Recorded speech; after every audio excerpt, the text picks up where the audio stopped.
ವೀಕ್ಷಕರೇ ನಮಸ್ಕಾರ, ನಾನು ನಿಮ್ಮ ವೆಂಕಟೇಶ್. ಇವತ್ತಿನ ಸಂಚಿಕೆಯಲ್ಲಿ ನಮ್ಮ ವಕೀಲರಾದ ಜಗದೀಶ್ ಅವರು ಇದ್ದಾರೆ ನಮ್ಮೊಟ್ಟಿಗೆ. ಅವರನ್ನು ಮಾತಾಡ್ಸೋಣ. ಏನೇನು ಆಗಿದೆ, ಏನೇನು ಘಟನೆಗಳ ಬಗ್ಗೆ, ಎಲ್ಲ ಘಟನೆಗಳ ಬಗ್ಗೆ ನಾವು ಮಾತಾಡ್ಸೋಣ.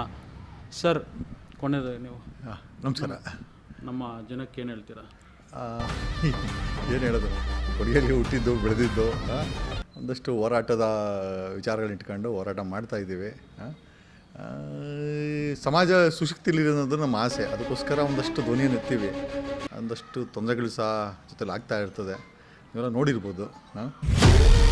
ಸರ್, ಈಗ ಲಾಸ್ಟ್ ಟೈಮು ನೀವು ಕೊಡಗಲ್ಲಿ ಗಲಾಟೆಯಲ್ಲಿ ಭಾಗಿಯಾಗಿದ್ರಿ.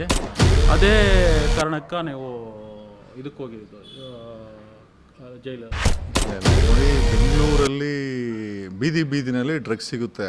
ಅಲ್ಲೂ ಸಹ ಅವತ್ತು ರೋಡನ್ನು ಬ್ಲಾಕ್ ಮಾಡಿ ಅನಧಿಕೃತ. ನೋಡಿ, ಈಗ ಸುಪ್ರೀಂ ಕೋರ್ಟು ಆರ್ಡರ್ಸ್ ಇದೆ, ಯಾವುದೇ ಕಾರಣಕ್ಕೂ ಓಡಾಡುವ ರಸ್ತೆಗಳನ್ನು ಬ್ಲಾಕ್ ಮಾಡೋಂಗಿಲ್ಲ, ಯಾವುದೇ ಪ್ರೈವೇಟ್ ಫಂಕ್ಷನ್ಗಳಿಗಾಗಲಿ ಅಂತ. ಅವತ್ತು ಅಲ್ಲಿ ನಡೆದಿದ್ದು ಒಂದು ಪ್ರೈವೇಟ್ ಫಂಕ್ಷನ್ ಹೆಸರಲ್ಲಿ ಗಾಂಜಾ ಮತ್ತು ರೇವ್ ಪಾರ್ಟಿ ಅಂತ ನಾನು ಕೇಳ್ಪಟ್ಟೆ. ಒಂದಷ್ಟು ಜನ ಕುಡಿದಿದ್ರು, ಒಂದಷ್ಟು ಜನ ಗಾಂಜಾ ಹೊಡೆದಿದ್ರು. ಅಲ್ಲಿ ಗುಂಪುಗಾರಿಕೆ ನಡೀತಾ ಇತ್ತು. ಆ ಗುಂಪುಗಾರಿಕೆ ಅದು ನಮ್ಮ ಕಾಂಪ್ಲೆಕ್ಸ್ ಮುಂದೆ ಆದ್ದರಿಂದ ನಾನು ಅದಕ್ಕೆ ಪೊಲೀಸವ್ರಿಗೆ ಇಂಟಿಮೇಟ್ ಮಾಡಿದೆ. ಸೊ ಪೊಲೀಸರು ಬರೋಷ್ಟೊತ್ತಿಗೆ ಅವ್ರು ಅಟ್ಯಾಕ್ ಮಾಡೋಲ್ಲಿದ್ದರು. ಅಟ್ಯಾಕ್ ಮಾಡಿ ಹೋದಾಗ ನಾನು ಸೆಲ್ಫ್ ಡಿಫೆನ್ಸ್ ತಗೊಳ್ಬೇಕು ಅಂತೇಳಿ ನಮ್ಮ ಗನ್ಮ್ಯಾನು ಫೈರ್ ಮಾಡಿದ್ದು ನಿಜ. ಜೊತೆ ಈ ಪೊಲೀಸವ್ರನ್ನ ಎಕ್ಸ್ಪೋಸ್ ಮಾಡಿ ಅಭ್ಯಾಸ. ADGP ಅಮೃತ್ಪಾಲನ 2023ರಲ್ಲಿ ಜೈಲಿಗೆ ಕಳಿಸಿದ್ವಿ. ಅದಕ್ಕೆ ಮುಂಚೆ ರವಿ ಡಿ ಚೆನ್ನಣ್ಣವರು 2011ರಲ್ಲಿ ಇಲ್ಲಿ DCP ACP ಒಬ್ಬ ಪುನೀತ್ ಅಂತ ಇದ್ದ. ಎಲ್ಲರಿಗೂ ಅವರವ್ರ ತಪ್ಪುಗಳು ಮಾಡಿದಾಗ ಎಕ್ಸ್ಪೋಸ್ ಮಾಡಿದ್ದೀವಿ. ಒಂದಷ್ಟು ಕೋಪ ಇಲಾಖೆಗೆ ನಮ್ಮ ಮೇಲೆ. ಏನೋ ಟೈಮ್ ಸಿಕ್ಕಿದಾಗ ಮಜಾ ಮಾಡಬೇಕು ಅಂತ ಮಜಾ ಮಾಡಿದ್ರು. ಏನು ಮಾಡೋಕ್ಕಾಗತ್ತೆ ಸರ್? ಇದೇ ಕಾರಣಕ್ಕೆ ದರ್ಶನ್ ಫ್ಯಾನ್ಸ್ ಕೂಡ ನಿಮ್ಮ ವಿರುದ್ಧವಾಗಿ ಧ್ವನಿ ಇದಕ್ಕೆ ಇದ್ರ ಬಗ್ಗೆ ಏನು ಹೇಳಿ? ಎತ್ತರ ಎತ್ಕೊಳ್ಳಿ ಬಿಡಿ. ಈಗ ಸಮಾಜದಲ್ಲಿ ನಮ್ಮನ್ನೆಲ್ಲ ಹೊಗಳೋರೇ ಅವಶ್ಯಕತೆ ಇಲ್ಲ, ಬೊಗಳೋರು ಇರಬೇಕು. ಬೊಗಳೋರು ಇದ್ರೇ ಮಜಾ ಇರೋದು. ಇರಲಿ, ನಾವು ಎರಡನ್ನೂ ಕೂಡ ಸ್ವೀಕಾರ ಮಾಡ್ತೀವಿ. ಆಮೇಲೆ ಯಾರೋ ಒಬ್ಬರು ಬೊಗಳ್ತಾರೆ ಅಂತ ಭಯ ಬೀಳೋಂಥ ಅವಶ್ಯಕತೆ ಇಲ್ಲ. ಯಾಕಂದರೆ ಈ ದೇಶದ ನಾಗರಿಕರು ನಾವು, ಕಾನೂನಿಗೆ ಗೊತ್ತಿರುವಂಥ ವ್ಯಕ್ತಿ ನಾನು. ದರ್ಶನ್ ಏನೋ ಸನ್ಯಾಸಿನೋ ಅಥವಾ ಮಠಾಧೀಶನೋ ಏನಲ್ಲ. ಒಂದು ಕೊಲೆ ಆರೋಪ ಒತ್ತಿ ಜೈಲಲ್ಲಿದ್ದಂಥ ವ್ಯಕ್ತಿ. ಅವನ ಬಗ್ಗೆ ನಾವು, ಆತ ಏನೊಬ್ಬ ನಟ ಆ್ಯಸ್ ಎ ರೆಸ್ಪೆಕ್ಟ್ ಇದು ಬಿಟ್ಟರೆ, ಆತನ ಕೃತ್ಯಗಳಿಗೆ ನಮ್ಮ ವಿರೋಧ ಅಂತೂ ಖಂಡಿತ ಇದ್ದೇ ಇದೆ. ರಹಿವತ್ ಕಮಿಂಗ್ ಟು ಹಿಸ್ ಫ್ಯಾನ್ಸು ಮಾತಾಡ್ಕೊಳ್ಳಿ ಬಿಡಿ, ಏನು ಮಾಡೋಕ್ಕಾಗುತ್ತೆ? ದಾರಿಲಿ ಹೋಗೋ ಎಲ್ಲರಿಗೂ ಕೂಡ ಉತ್ತರ ಕೊಡೋಂಥ ಅವಶ್ಯಕತೆ ನನಗಿಲ್ಲ ಅಂತ ಅನಿಸುತ್ತೆ ಮೋಸ್ಟ್ಲಿ. ಈಗ ದರ್ಶನ್ ಸಾಕಷ್ಟು ಒಳ್ಳೆ ಕೆಲಸಗಳು ಮಾಡಿದ್ದಾರೆ ಅಂತ ಹೇಳ್ಬಿಟ್ಟು ಫ್ಯಾನ್ಸು ಹೇಳ್ತಾ ಇರೋದು. ನೀವು ಅದ್ರ ಬಗ್ಗೆ ಕೊಲೆ ಆರೋಪದ ಬಗ್ಗೆನೇ ಮಾತಾಡಿದ್ದೀರಾ, ಅದ್ರ ಬಗ್ಗೆ ಏನು ಹೇಳ್ತೀರಾ? ಒಳ್ಳೆ ಕೆಲಸ ಮಾಡಿದರೆ ಸಂತೋಷ, ಮಾಡಲಿ, ಬೇಡ ಅಂತ ಹೇಳ್ತಾ ಇಲ್ಲ. ಬಟ್ ಒಬ್ಬ ದೊಡ್ಡ ನಟನಾಗಿ ಆ ಕೊಲೆನಲ್ಲಿ ಭಾಗಿಯಾಗಿರೋಂಥದ್ದು ಚಾರ್ಜ್ ಶೀಟ್ ಬೇರೆ ಹಾಕಿದ್ದಾರೆ. ಈಗ ಜೈಲಲ್ಲಿ ಬೇರೆ ಇದ್ದರು. ಸೊ ಅದ್ರ ಬಗ್ಗೆ ಸಮಾಜದಲ್ಲಿ ವಿರೋಧ ಅಂತ ಇದ್ದೇ ಇರ್ತದೆ. ನಾನಂತಲ್ಲ, ಯಾರೂ ಕೂಡ ಕೊಲೆಗಳನ್ನು ಯಾರೂ ಒಪ್ಕೊಳ್ಳಲ್ಲ. ಮೊನ್ನೆ ನೋಡಿ, ಸರ್ಕಾರ ಒಂದು ಕಾರ್ಯಕ್ರಮ ಮಾಡೋಕ್ಕೆ ಹೋಗಿ RCB ಕಾರ್ಯಕ್ರಮದಲ್ಲಿ ಕಾಲು ತುಳಿದಕ್ಕೆ 11 ಜನ ಕೊಲೆ ಆದರು.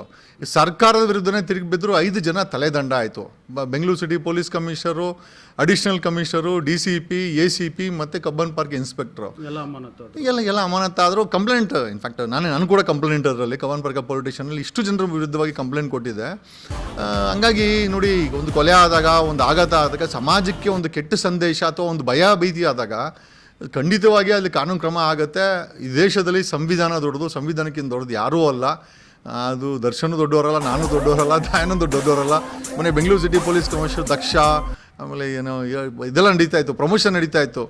ನಾಮಕರಣಕ್ಕೆ ಹೋಗಿಲ್ಲ, ತಿಥಿಗೆ ಹೋಗಿಲ್ಲ. ನಾವ್ಯಾರು ಹೋಗ್ಬೇಡ ಅಂತ ಹೇಳಿಲ್ಲ. ಒಳ್ಳೆ ಸಂಬಳ ಕೊಟ್ಟಿದ್ದೀವಿ. ಪುಕ್ಸಟ್ಟೇನು ಯಾರು ಏನು ಕೆಲಸ ಮಾಡಿಲ್ಲ. ದಯಾನಂದು DCP ಯಾರೂ ಕೂಡ ಕೆಲಸ ಮಾಡಲ್ಲ. ಎಲ್ಲರೂ ಕೂಡ ಸಂಬಳ ತಗೊಂಡು ಕೆಲಸ ಮಾಡ್ತಾಯಿದ್ದಾರೆ. ಸೊ ಕೊಟ್ಟರೆ ಸಂಬಳಕ್ಕೆ ನೆಟ್ಟಿಗೆ ಕೆಲಸ ಮಾಡಿಲ್ಲ ಅಂದಾಗ, ಕರ್ತವ್ಯ ಲೋಪ ಆದಾಗ ಈ ರೀತಿ ಸಸ್ಪೆಂಡ್ಗಳು ಸರ್ವೇ ಸಾಮಾನ್ಯ. ಇನ್ಫ್ಯಾಕ್ಟ್ ಒಂದು ಹೆಜ್ಜೆ ಮುಂದೆ ಹೋಗಿ ಅವ್ರ ಮೇಲೆ FIR ಕೂಡ ಮಾಡಬೇಕಾಗಿತ್ತು. ರಾಜ್ಯ ಸರ್ಕಾರ ಇನ್ನೂ ಯಾಕೋ ಸುಮ್ಮನೆ ಇದೆ, ನೋಡೋಣ. ಸರ್, ಈಗ ಸರ್ಕಾರದ ಮತ್ತು ಪೊಲೀಸ್ ಇಲಾಖೆಯ ಪ್ರಾಬ್ಲಮ್ಮ ಸರ್ ಇದು RCB ಮ್ಯಾಚ್? ಈಗ ನೋಡಿ, ಒಂದು ಪ್ಲ್ಯಾನಿಂಗಲ್ಲಿ ಒಂದಷ್ಟು ತೊಂದರೆಗಳಾಗಿದೆ.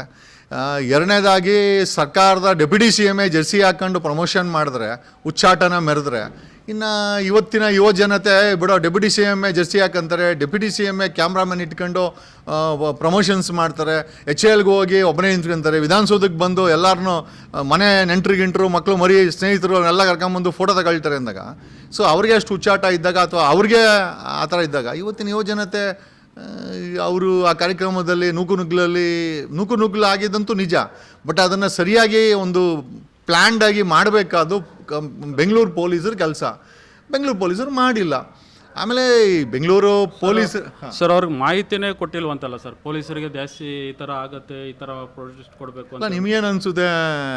ಯಾರಾದರೂ ನಿಮ್ಮಂಥವ್ರ ನಮ್ಮಂಥವ್ರ ಮೇಲೆ ಒಂದು ಕಂಪ್ಲೇಂಟ್ ಕೊಟ್ಟ ಟಕ್ಕಂತ FIR ಹಾಕಿ ಜೈಲಿಗೆ ಹಾಕಂತ ಇದೇ ಪೊಲೀಸರು ರಾಜಕಾರಣಿಗಳ ಮುಂದೆ ತಾಕತ್ತಾಗಿ ಇದು ಮಾಡಬೇಡಿ, ಇದು ನಾವು ಪ್ರಿಪ್ರೇಷನ್ಗೆ ಸಮಯ ಬೇಕು, RCB ಪ್ರಿಪ್ರೇಷನ್ಗೆ ಹೇಳೋ ತಾಕತ್ತು ನನಗಿದೆಯಾ?